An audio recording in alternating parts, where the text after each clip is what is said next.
So Ezra, why should anybody have a Hebrew name? What difference does it make if you got a Hebrew name or not? Look, you don't have to have a Hebrew name, but I think one of the things that's challenging is connecting to tradition and finding ways on ramps, they call them.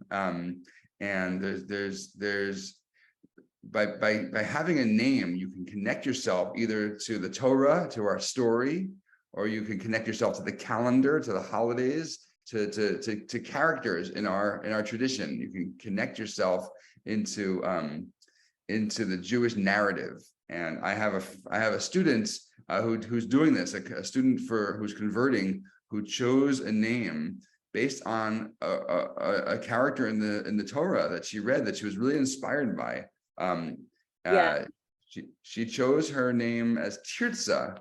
That's the name she's working with, who was one of the daughters of Tzlofchad, which is in the story, which is in the book of Numbers. Tzlofchad dies, and his 5 daughters want to claim their inheritance from their father, and from their deceased parents. And they go to Moses, and Moses eventually grants them their inheritance, and she wants her inheritance too from her father. They couldn't get it because they were girls. Right, they couldn't get it. All right. And so her father passed, this woman that I'm working with, her father passed away on his deathbed, says, "I'm Jewish, we're Jewish." She didn't know, she had no idea her entire life.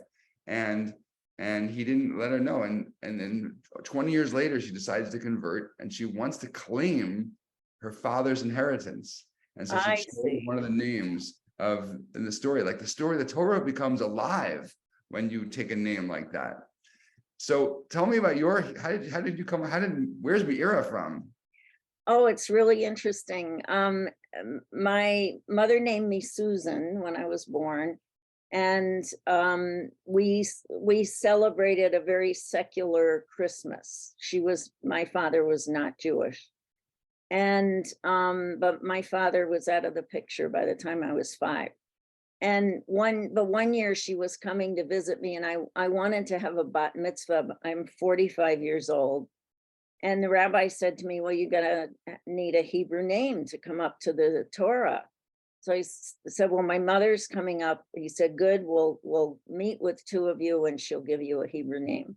So we met, and he said to her, "Who would you like to name her after? Is there somebody who was really inspiring in your family?" And she said, "Yes, my maternal grandmother, Helena."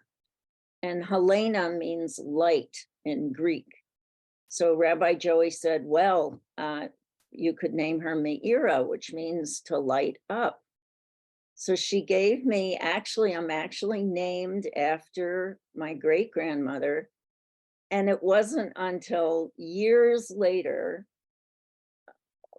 in my 50s, that I started painting illuminations.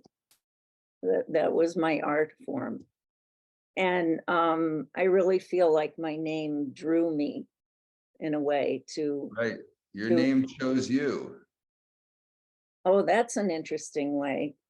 I think that happens, when you dig into this, to our collective story and all the rich content, the spirits alive in this stuff begin to attract, and you're clearly a person of light that has drawn light. So your name so fits you. I only know you as Me'ira. Yeah. And it fits so well for you. What about Ezra? I was given that name from my parents. Wanted a name that was in English and in Hebrew. It was like the next phase of Jewish kids' names. Actually, Ezra was not a common name when I was a kid, but now there are a lot of kids getting that name, Ezra, which literally means help, the one who helps. And so that's I fit into that. Yeah. Okay, well, thanks. I hope this will inspire people to consider getting a Hebrew name. At least consider taking the class to learn about it. Okay, great. Thank you.